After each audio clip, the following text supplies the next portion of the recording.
আল্লাহর পরে পরে মহিলাদের কাছে কি স্বামী, স্বামীকে ভালোবাসতে হবে। হাদিসে এসেছে কেউ যদি ভুল করে বলে ফেলে যে এই সংসারে এসে বলবো আমার আর যত জ্বালা, আল্লাহ বিয়ে হয়েছে এই সংসারে কি ভালো লাগে, তুমি কিছুই দিতে পারো না, এই কথাটা বললে সরাসরি জাহান্নামের কোনো কিচ্ছু লাগবে না। ওর না শুকরিয়া আদায় করা, স্বামী যেটা পাচ্ছে সেটা দিচ্ছে, সেটা খাও, সন্তুষ্ট থাকো, অল্পতে শুকরিয়া আদায় করো। আর আমাদের দেশের মহিলাদের বিশাল চাহিদা, ঠিক কিনা বলেন? চাহিদা নাই, অনেক চাহিদা, এটা চলবে না। স্বামী যা দিবে তাই খেতে হবে। হযরতে খাদিজাতুল কুবরা এত মহব্বত করতেন, ভালোবাসতেন। গভীর রাত্রিতে হযরতে খাদিজাতুল কুবরা এসে দরজায় বাড়ি দিতেন, দরজা খুলে যেত, জিজ্ঞাসা করতেন খাদিজা তুমি কি ঘুমাও নাই? বলে ঘুম তো দূরের কথা, বসা তো দূরের কথা, হুজুর যতক্ষণ আপনি না আসেন ততক্ষণ আমি দরজায় টেক লাগিয়ে দাঁড়িয়ে থাকি।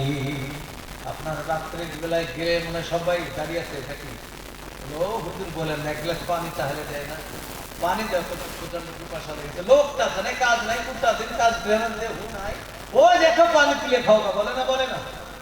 ভাবছিলাম ভাইরা, মা বোনদেরকে অনুরোধ করে বলবো, মা বোনদেরকে বলতে চাই এরকম করবেন না, স্বামীর হুকুম শুনবেন।